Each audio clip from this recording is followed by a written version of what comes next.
Loving Heavenly Father, ప్రేమైనటువంటి పరలోకమందరి తండ్రి, in the name of Lord Jesus Christ, once again we give thee our heartfelt praise and thanks for this happy day. ప్రభువైన యేసుక్రీస్తు వారి నామమున సంతోషకరమైన దినము కొరకై మా హృదయపూర్వకమైన స్తుతి స్తోత్రములు మరొక పర్యాయము చెల్లిస్తున్నాము. We thank thee for commanding us, commissioning us to make our shift on this compound. మమ్మల్ని ఈ కాంపౌండ్ లోనికి వచ్చినట్లుగా ఏర్పాటును నీవు మాకు ఆజ్ఞాపించే బయలుపరిచినందుకై వందనములు. We thank thee for the means you have to secure this building, this compound for thyself and thy use. ఈ కట్టడము, ఈ కాంపౌండ్ నీ నిమిత్తములు, నీ ఉపయోగం నిమిత్తమై నీవు ఏర్పరచినందుకు గాను వందనం చెల్లిస్తున్నాము. And we thank thee for the plan given and the self given for the building of this structure. ఈ యొక్క కట్టడమును నిర్మాణము చేయటకై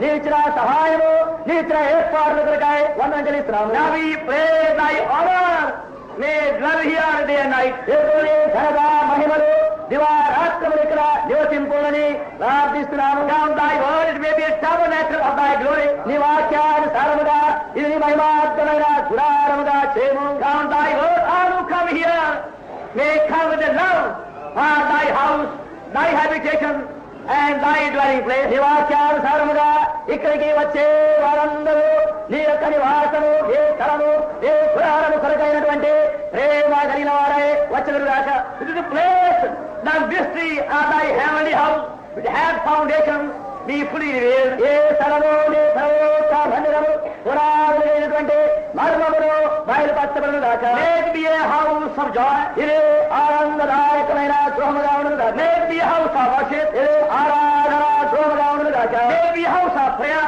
ఇది ప్రార్థనా ఇల్లుగా ఉండును గాక. May it be a house of fellowship. ఇది సహవాస ఇల్లుగా ఉండును గాక. May it be a house of service. ఇది సేవా ఇల్లుగా ఉండును గాక. May it be a house of sacrifice. సమర్పణ చేయు ఇల్లుగా ఉండును గాక. House of revelation. ప్రత్యక్షమైన ఇల్లుగా ఉండును గాక. House of divine illumination. దైవ ప్రకాశము వెలిగించు ఇల్లుగా ఉండును గాక. The house of salvation. రక్షణార్థమైన ఇల్లుగా ఉండును గాక. The house of heavenly bread. పరలోక ఆహారము కలిగిన ఇల్లుగా ఉండును గాక. There be no lack of bread in thy house. నీ యొక్క ఇంటిలో ఆహారములకు ఏ కొరతయు లేకుండును గాక. Any bond be broken. అనేక బంధకములు తెగవేయబడును. Many wounds be healed. అనేక గాయములు బాగుపరచబడును. Many eyes be opened. అనేక నేత్రములు తెరవబడును గాక. Thy life be transformed. అనేక జీవితములు మార్పు చెందును గాక. Thy life like a river may flow. నీ జీవము నదిని పోలి ప్రవహించును గాక. Thy power be only manifested. నీ శక్తి సమృద్ధిగా బయలుపరచబడును గాక.